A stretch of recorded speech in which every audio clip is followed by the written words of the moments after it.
round number 10. We've got Jim Davis, our undefeated player, versus Zhi Yimin. This is a Grixis midrange versus Mardu midrange matchup here. Let's get to know these players a little bit better. Jim Davis, well-known content creator, qualified for this tournament while he was live on stream. Says it was nice to play for himself for once yesterday in the tournament without streaming it for everybody. Here's a look at Zhi Yimin. Lots of arena games under this player's belt. Qualified at the November qualifying weekend on Arena. He says this is the first time in a decade he's using the team decks for the tournament. So toeing the party line here, playing the team decks here, and it's turning out well for him so far, Corey. Yeah, looking good so far. Both of these decks have a lot of similarities, but there are some key differences. So for Jim, starting off with this Grixis mid-range deck, we're going to see a lot of the same stuff, but the card I really want to bring some attention to is this beautiful card right here. Kaito Shizuki is going to be a huge factor in this mid-range slogfest. So let's take a look at the next deck list here. Looking at Mardu mid-range up against Jim, and same thing. This is really just black-white. You're changing out Kaito Shizuki for the Wandering Emperor, as well as Wedding Announcement, but you're going to see that splash for red for Fable of the Mirror Breaker, which has just been, well, a mirror breaker, I guess. That card did my work for me on that one. Back to you.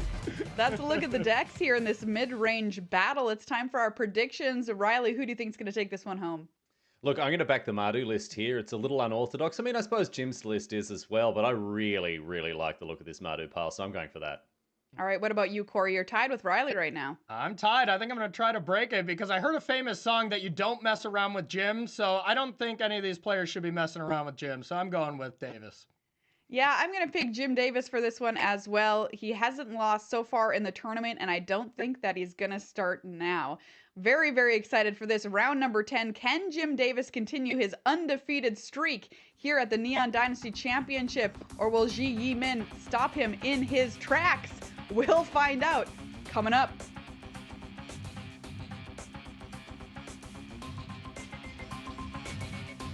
Let's get into the matchup, everybody. I'm Ailey Loney alongside Monty Navuti. It's round 10, it's Alchemy, and it is our lone undefeated player, Jim Davis, up against Zhi Yimin. What do you like in this matchup? It's going to be a battle of the mid-range decks, Monty. Yeah, typically in mid-range matchups, you root for the deck that is going over the top of the other one, and looking at this matchup, both players have sort of the black-red base of City Stalker Connoisseur plus Fable of the Mirror Breaker, but I think the Mardu deck is actually going over top, so a little scary for Jim here. Yeah, both of these decks certainly have similar game plans here, but I've got to agree with you that the Planeswalkers can add an extra element to this matchup that I don't think Jim is prepared for in the first game. So let's jump in and take a look at these opening hands. Not the greatest here. Only one land in hand for Z, as Jim Davis is going to keep a pretty respectable 7.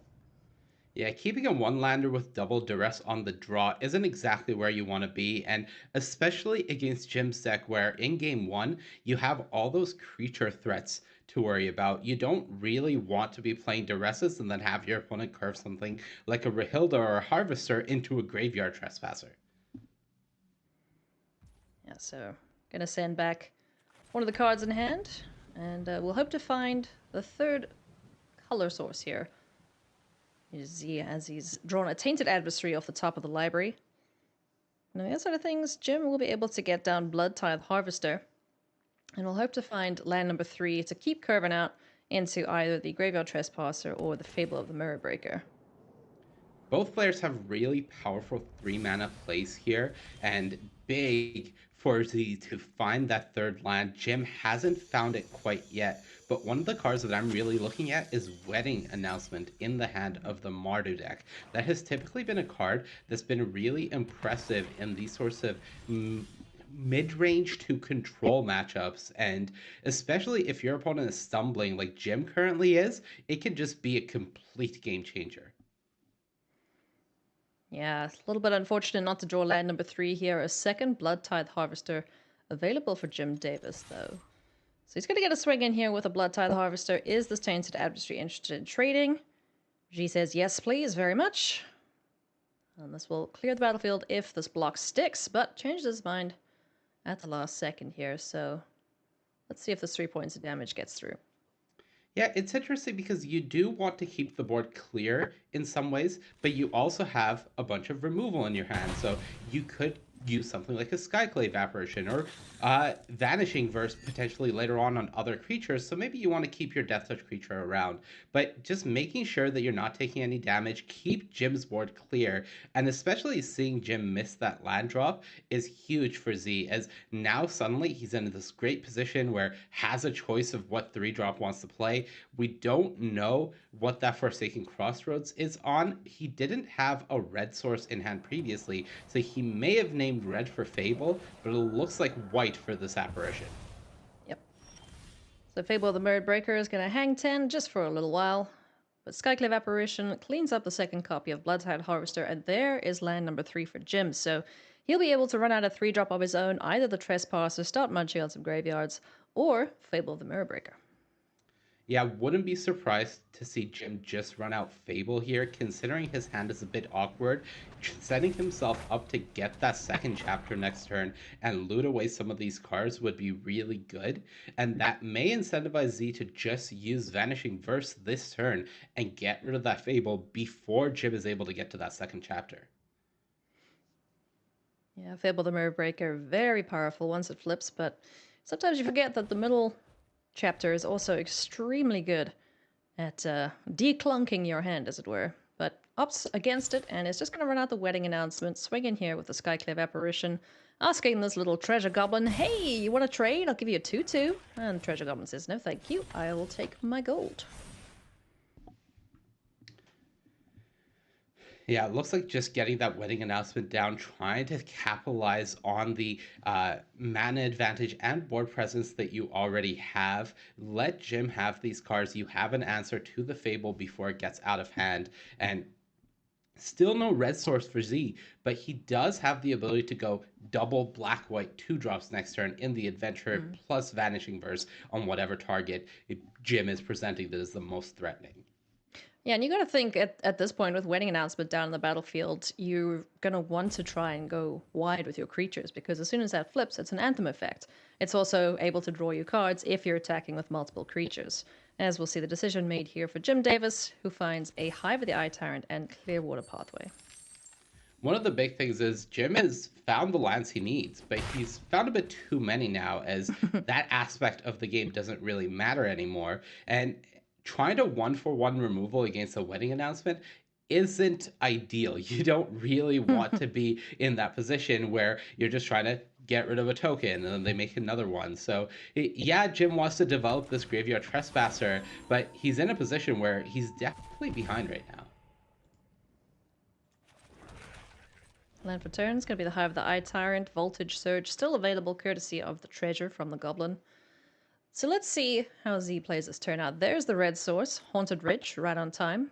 So that can allow him to Vanishing Verse as well as Fable of the Mirror Breaker. But let's see what he does here. Yeah, he has one more turn where he doesn't have to care about this Fable because it will flip, but it doesn't have haste, so it can't be activated immediately. So he could just develop out this Triumphant Adventurer this turn and save the Vanishing Verse in case he doesn't find another removal spell, especially with that Fable getting the second chapter next turn, and then use the Vanishing Verse. Look at the amount of removal here in Jim Davis's hand. Now this board has gotten very wide for Z on the other side of the battlefield, but I mean, that's not too terrible, just being able to take care of 3 creatures in one fell swoop. Yeah, certainly able to clear this up a bit, and I think something that's good for Jim here is Zhi hasn't been able to attack and get cards off the Wedding Announcement. So he is running a bit low on cards currently in this game, which could end up working out in Jim's favor, especially as he does have those blood tokens available to him. We saw him make those with the Bloodtithe Harvesters. So now that he has found his lands, he can discard any additional ones he doesn't need to try to find more gas. No blocks here from Z, wants to keep this battlefield as intact as he possibly can. So 5 points of damage going through, down to 11 goes Z. Yeah, I think, as you said, prioritizing keeping this board alive with the wedding announcement, looking at it, knowing that you're going to flip it next turn with those 3 counters and getting that anthem effect is much more valuable on a wider board. As whereas before you would have to throw 2/1/1s in front of this shaman token to get rid of it. Once you have that anthem effect, you'll only need one. City Stalker Connoisseur is going to take Vanishing Verse out of the equation. Another wedding announcement drawn here for Zhi, as he'll be able to maybe capitalize this turn. Just chuck some of these little 1/1s under the bus, as it were, to be able to get another card. Yeah, but that was a big hit. Jim drawing that City Soccer Connoisseur means that Jin no longer has an answer for the reflection of Kiki Jiki. This was one of the gambles that he took. In 2 turns' time, he'll have the flipped reflection of Kiki Jiki to be able to target his own Skyclave apparition. But we see 2 removal spells in Jim's hand, so that plan is never going to work out. And notably, Jim has now assembled the combo of reflection of Kiki Jiki plus City Stalker Connoisseur. So there is a chance that Ji doesn't get to keep any card in his hand past the draw step for the rest of the game. So really relying on instant speed removal to come out. And this wedding announcement, I'm a little worried it might not be good enough. Yes, this turn Ji will draw 2 cards, so hopefully that will find a removal spell among them. But if not, he could be in a lot of trouble. Yeah, the interaction that you're talking about, reflection of Kiki Jiki, copying the City Stalker Connoisseur on the draw step, is very reminiscent of good old 3-mana Teferi making Thought Erasures castable at instant speed. Certainly not nice. Yeah, it's one of the more powerful end game plans for this deck, just making sure that while you're providing pressure with your other creatures, you control your opponent's draw step at the same time. And Ji right now is going to need some help from the top of his deck and these wedding announcements if he wants to get out of this position. Skyclave Apparition and City Stalker Connoisseur go head to head, and a 2/2. It's going to end up on Jim Davis's side of the battlefield. So here comes wedding announcement number 2. 2 cards will be drawn, and we'll see the initial one flip. All right, these are some big draws. Land and land. That's not what Ji wanted to see. Combo online for Jim, and Ji is drawing pretty cold at the moment. Yeah, not great at all. Still 2 pieces of removal, plus now Rahilda, Wanted Cutthroat, drawn for Jim Davis, and Kiki Jiki is going to do something sneaky. I think this is actually just game. Activate Kiki Jiki, use both removal spells to get the 2 blockers out of the way. Ji actually had to sacrifice some of his blocking power to draw those cards, and the fact that they didn't help leaves him in a position where he's just facing down lethal because of that choice. Yeah, Certainly exactly can't fault it, because in his position, he knew that if he sits back, he's going to lose. If he attacks, he might lose. But in both cases, he's in a rough position. So absolutely the right line for Ji, but ends up meaning that he is going to lose this first game.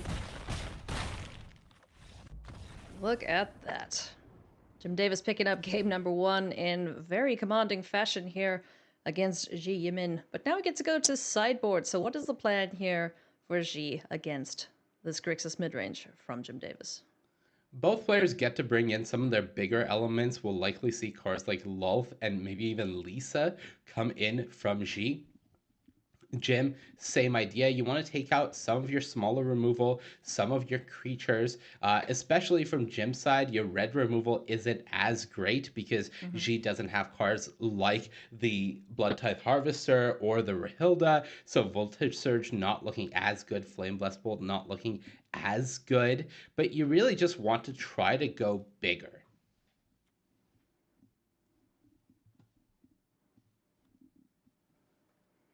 Go big or go home, and I'm pretty sure Jim Davis would love to improve his record to 10-0, making him just 2 matches shy of making it to the top 8 tomorrow. So everything to play for here. As Jim would, I'm sure, love to take the rest of the afternoon off, right? Isn't that the dream? 12-0 and just sit back and relax for the next however many hours? Yeah, when you're playing a 15-round tournament and they tell you you can stop at 12, but not because you're eliminated, that's a pretty great feeling. And I think Jim, up a game here, has his eyes set on that. And his play has just been extremely impressive, really identifying when he can be the aggressor and when he has to sit back or use a removal spell, just prioritizing his resources and making sure they get the most out of them, which has always been the strategy for success in mid-range decks like this. You have to get the most out of every card, and that's exactly what Jim has been doing. So plenty of decisions to be made here in the sideboard for both players. Perhaps didn't expect to come up against too many other mid-range decks, so you kind of see the cogs working there for both players. Like, all right, what's good here? What isn't going to be that great? And hitting submit just before the time runs out. Take a look at the opening hands here for both players. Will we see a double keep? Yeah, that's a pretty great draw from Zhi. Does have that 2-drop, does have double Skyclave Apparition, 2 answer cards like the Fable of the Mirror Breaker that we saw take over the game from Jim last game, and as well his own Fable for that turn 3 if Jim hasn't presented something that wants to get Skyclave Apparition on turn 2. So great curve from Zhi. Does find a 4th land as well, and specifically a black land, which should be pretty useful here. I would guess he would want to keep it on top. But with that Fable of the Mirror Breaker, one of the big benefits is he can keep lands more freely on top here, and knowing that that second chapter will give him a chance to loot them away if it looks like he's getting a bit flooded. Rightly so. Haunted Ridge, the draw here for Jim Davis. Now, nothing to do on turn 1, no duresses or anything like that, so just going to drop that land down, pass his turn back, and we're going to get some creatures going here with Tainted Adversary for Zhi Yimin. Yeah, definitely a bit of a slower draw from Jim. Typically, these draws are good in mid-range matchups, especially when you have a card like the Meathook Massacre, knowing that if your opponent gets off to an early aggressive start with something like this adversary into a Fable of the Mirror Breaker, you're able to clean up the board and make sure that you're not taking too much chip damage. Yeah, so Zhi certainly taking the proactive stance here. Getting 2 creatures out on the battlefield now. Fable of the Mirror Breaker, like you mentioned. Chapter 2 allows him to loot away some of the redundant cards in hand. And let's see what the draw is. Ooh, Sorin and City Stalker Connoisseur. Those are great finds. Yeah, finding Sorin this turn is great. And I said Jim wasn't too unhappy with his hand. It started out that way, but drawing 3 lands in a row and not having anything to do yet, especially when Zhi now has the option to develop a threat that doesn't die to the Meathook Massacre, whether that's Sorin or Reckoner Bankbuster, in both cases just feels so good in that spot. Yeah. It's going to be Reckoner Bankbuster on the board, and there's a Turn Fable of the late. Mirror Breaker for Jim as well, but yeah, just 1 turn too late, so that might have to take a backseat here for a Sorin or a Townraiser Tyrant. Yeah, I think Jim in this spot would like to save that Meathook Massacre, try to get the adversary and the Reflection of Kiki Jiki next turn. So I would be looking at either Sorin or Townraiser Tyrant in the spot. Sorin looks pretty good because you can develop, make a 2/3 vampire that actually blocks this ward decently well and have the Sorin in play, but that would lose your Planeswalker if your opponent decides to throw away their Shaman token. Yeah, it's going to be Townraiser Tyrant. So Sorin might not be long for this world, as City Stalker Connoisseur is in hand there for Zhi. Townraiser Tyrant, just picking and choosing what it is that wants to target. It's going to be the Sundown Pass. Reckoner Bankbuster. I liked how you described it to me yesterday. It's kind of like a Maze Mind Tome that hits things. That's exactly right. Yeah, Maze Mind Tome that can attack is pretty good in these mid-range decks, and this is going to work out very nicely for Jim if Zhi decides to just play the Skyclave Apparition. Yes, Jim will be taking a boatload of damage here, and yes, Zhi is able to develop another threat thanks to that treasure token available to him from the Shaman token. But now when Jim plays the Meathook Massacre and wipes this board, he'll also be getting a 4/4 token back. Yeah. That is very, very nice indeed. So where does Zhi go from here? Is it Planeswalker time? Is it City-Stalker Connoisseur? Anything but a creature. The only thing I don't want to do in G spot is add another creature to the board. Up this Sorin, play the wedding announcement. Just do not put another creature on this board. Yeah, no need to overcommit.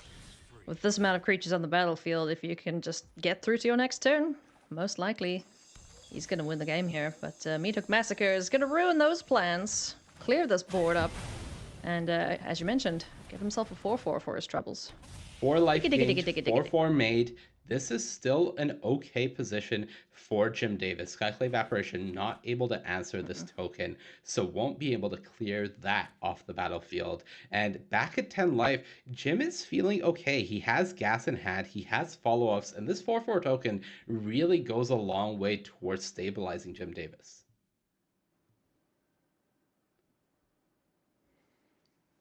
So Skyclave Apparition would have a target if he wanted to run that out now, but City-Stalker Connoisseur is the go-to, and there goes Sorin the Mirthless into the graveyard. Yeah, I think G might just want to make a vampire token here, get some air pressure, does have that mana to use that blood token if he wants, discard the Hive of the Eye Tyrant, or just play it as a creature here, honestly. Hive of the Eye Tyrant as a creature land looks pretty great in this spot when Jim only has one creature on the battlefield. So as much as you don't need more mana, a creature land is something I'm in the market for. Yep. Who doesn't like good old Menache? Speaking of creature lands, there is Hive of the Eye Tyrant for Jim Davis. I feel like the top of the decks are copying each other to an extent. The draws have been very, very similar. Jim is going to hope that the top of his deck next turn can copy what is going on, because he needs something other than those lands, and Xi has been presenting a lot of gas so far this game. Certainly has. Takanuma Abandoned Mire, able to get him back something from the graveyard after milling a couple cards if he so chooses. Skyclave Apparition can take care of the Fable of the Mirror Breaker. Now, do you think that Xi suspects that there's 3 lands at hand? Because if he does, that Skyclave on that Fable of the Mirror Breaker looks pretty good. I don't know if Xi suspects that, but what I do believe is that right now Xi has been doing a lot, and Jim didn't really present any sort of answer last turn. So in Xi's spot, last game, I think you firmly lost the Fable of the Mirror Breaker. I don't want to make that mistake again. Oh, that's gotta hurt for Jim Davis, as wedding announcement number 3? How many has he played now? A few. This is the first of the game, but the third of the match now. Yeah, they've certainly been showing up in multiples for Xi. Not that surprising. Pretty happy about it. We saw Xi bring in 2 more copies post-board, up to a full 4, so we expect that Xi thinks this is a big card in the matchup, which makes a lot of sense. Jim doesn't really answer it well, other than cards like Meathook Massacre. Yep. Not sure how many meat hooks Jim has available to him, but Graveyard Trespasser is going to try do its best here just to stabilize the life totals a little bit. Couple gain and drain effects going on. Yeah, I believe Jim is currently facing 7 damage at best, 8 with that Wandering Emperor. So if she's able to find a little bit more damage, this would be pretty close to lethal. Another wedding announcement. Here come the flyers. 4 damage in the air. Jim can't do anything about that right now. And Zhi Yimin is very, very close to tying things up here at 1 game apiece. Yeah, just play a second wedding announcement if you want. Just prevent that Graveyard Trespasser from flipping. Draw 2 more cards. You still have Bankbuster, both of your flyers. You have a Death Touch blocker, and it feels like Xi has full control of this game. Jim would love to draw another Meathook Massacre, but I don't think that's in the cards. Oh my goodness. 3rd wedding announcement. There's a power word kill. Only problem with that is it doesn't exactly prevent enough damage, I don't think. It's cheap Especially enough. Not with the Sorry, it's cheap enough where he can play it and leave up Hive of the Eye Tyrant as a blocker. So he does put himself in a position where he may only be taking 2 damage in the air, 3 with the Wandering Emperor if she chooses to use it as a pump. But he's in a position where he might be able to stabilize this game. I don't know if he has the luxury of attacking, though. Yes, now the question is, does Zhi think he can win on the crackback? Let's just get this Reckoner Bank Buster up. Do some blocking here. Powered Kill can take care of that pesky vehicle. Yeah, that's really annoying for Jim. I think he wanted to force G into an awkward block, but Yeah. a block with a vehicle is certainly not that awkward, considering if Jim uses this Power Kill to remove it, that means that he's not removing another potential attacker on the next turn. So I don't think this sequence worked out well for Jim Davis at all. And now trying to decide if he just keeps his Trespasser alive, and it's just all downhill at the moment. Yeah. Because ideally, in combat, he'd be able to kill, like, the Skyclave Apparition and get another blocker, for example. Or just take down one of those vampires that are attacking in the air, considering he has no other way to answer them right now. So Jim has 3 blockers, and Zhi has more attackers than that, especially considering his Hive of the Eye Tyrant does have Menace over on the other side. So looking pretty good for Zhi right now. Valky, God of Lies, can come down as Tybalt, Cosmic Imposter, if that's the route he wants to go to clear out one of these blockers. There's a Tainted Adversary. Yeah, it's 7 We'll mana. see that right now. Oh yeah, let's go! Flammel Tybalt. Yeah, that's gotta be the final nail in the coffin in this game. Tybalt, Cosmic Imposter is gonna exile the top cards of the library. Jim has seen enough. Let's go to game number 3. Man, Tybalt is an absolute beating. Yeah, it's one of the cards that I think a lot of players that were playing these black-red mid-range decks throughout the event were looking at in testing. It has some value as creature, like the Valky side, against decks like Runes, because you're getting their Jukai Naturalist, their Rune for Champion on their hand. And then against these mid-range matchups, well, you're playing a low-cost card that can turn into a 7-mana Planeswalker, so that definitely goes over top of your opponent. But I think what I like seeing here is a very different configuration for Zhi Yimin in the post-board game where he's going to be on the draw. We see 2 of the wedding announcements go back out, and we see a card like Lisa come in, as well as some Duresses.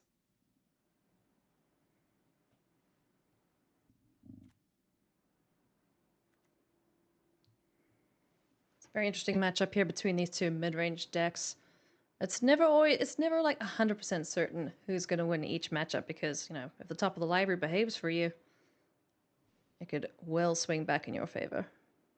Similarly, we see Jim also changing his configuration post-board. We see all copies of Rahilda come back in. That is a card that has always been more impressive on the play, as well as cards with that sort of effect. You want to get it on the board before your opponent has developed something, and typically these decks have a lot more 3-mana plays than 2-mana plays, so there's a decent chance that on turn 2, where your opponent might be playing a tap land because they have these slow lands in their deck, you're going to get it to turn to night, get your flipped Rahilda, and maybe get that double strike hit in that can be quite devastating. Yeah, we saw it going ham earlier on against Jean-Emmanuel Depras, so Jim would love to repeat that, if possible. G's ready to rock and roll. Jim's ready to go. Let's see if Jim Davis can maintain his undefeated streak. Will he go 10-0? Or will G crush that dream? I still favor this Mardu deck, but certainly whoever's on the play has a bit of an advantage here, and especially this hand from Jim is incredible. So nice. Turn 2 Rahilda, turn 3 Kaido is exactly the hand you want in this sort of mid-range matchup where you're on the play in game 3. Now there is an answer for G in hand with the Bloodchief's Thirst, so that's a Rahilda dealt with. But then Kaito Shizuki coming down turn 3. It's going to be pretty difficult to deal with from that point. Yeah, and the fact that Jim has a City Soccer Connoisseur already in hand to take that Lolth Spider Queen before it comes down. The Planeswalkers are always impressive in this sort of matchup, so getting that out of the hand before G is able to play it is going to be big for Jim. Now, what's a consideration here for Zhi? You know, you want to use all your mana, you want to be as efficient as you can be. There's 2 drops in hand, but we're just gonna go for this Bloodchief's Thirst. No touchy. Yeah, I would have been curious to maybe see G just develop the Tainted Adversary that turn, considering he just has such a nice clean curve of Reckoner Bankbuster plus Bloodchief's Thirst the next turn. But perhaps the idea of Kaido Shizuki coming down and giving Jim a card immediately is a bit too daunting there. The fact that it requires a bad attack from Jim is what would have interested me in that play. Yeah, for sure. Fable of the Mirror Breaker is a draw here for Zhi. I'd be quite happy to see that, as turn 3 would have been a little bit awkward otherwise. Yeah, you could But say that's does right he on ha- time. does have red mana, yeah. He named red on the Forsaken Crossroads, so he's good in that regard.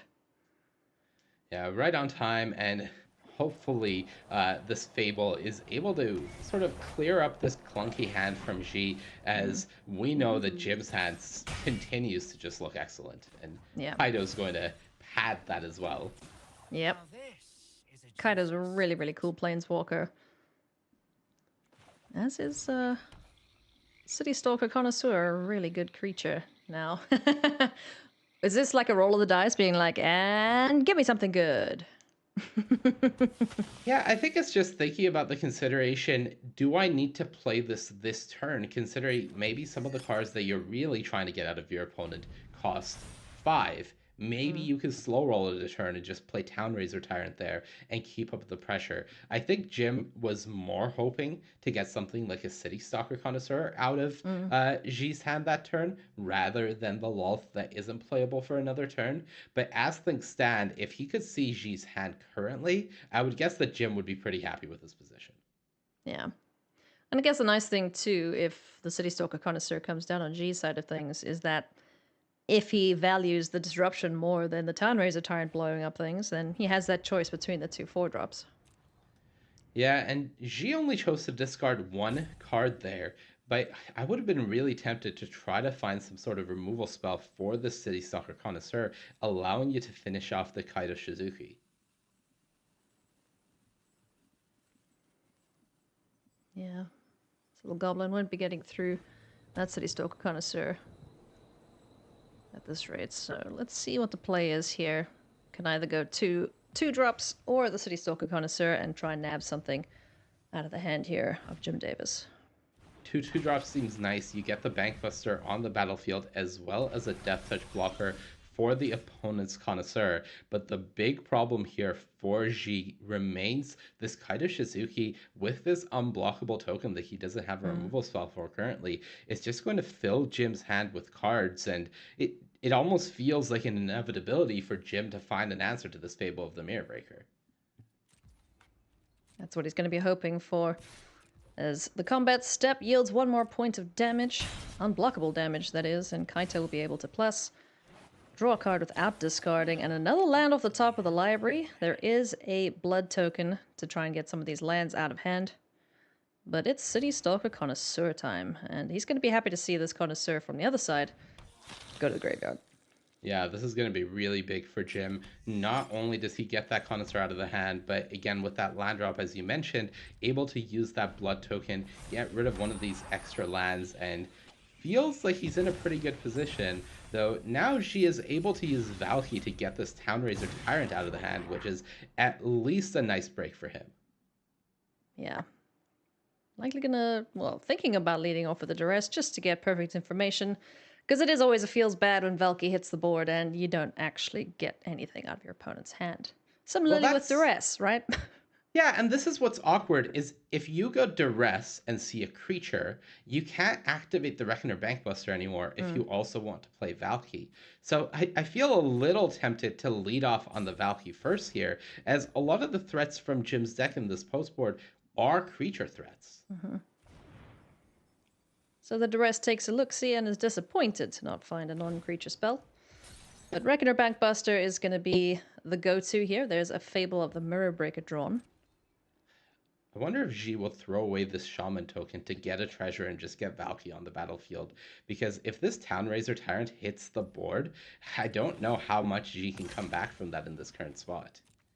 Yeah, passing through to the end step. You can see a little bit of frustration there for him. Ooh, two really nice draws there for Jim.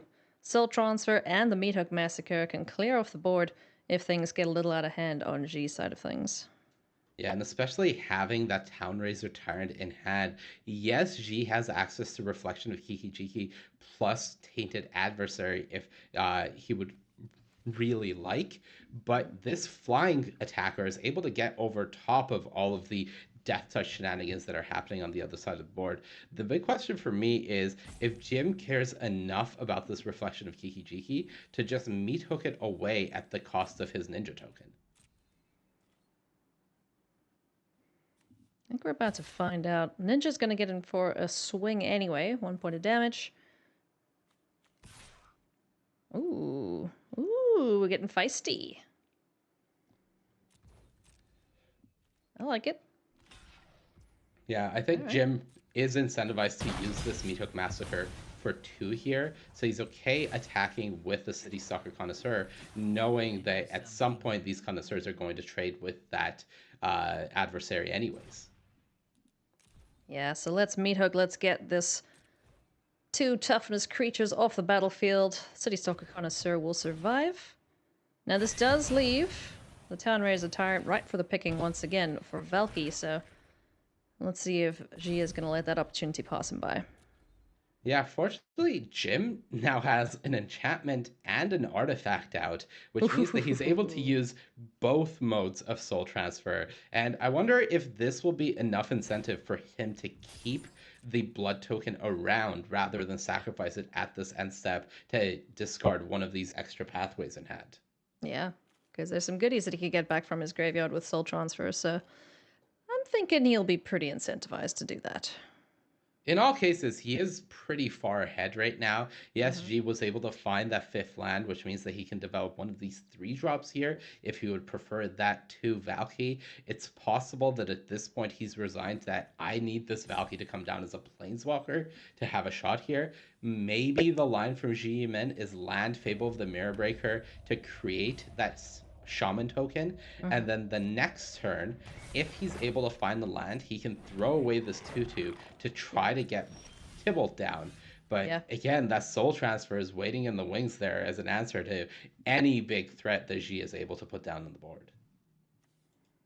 Yeah, so based on the perfect information that we have, Jim Davis is going to remain firmly in the driver's seat. You saw him consider that soul transfer there, but be patient.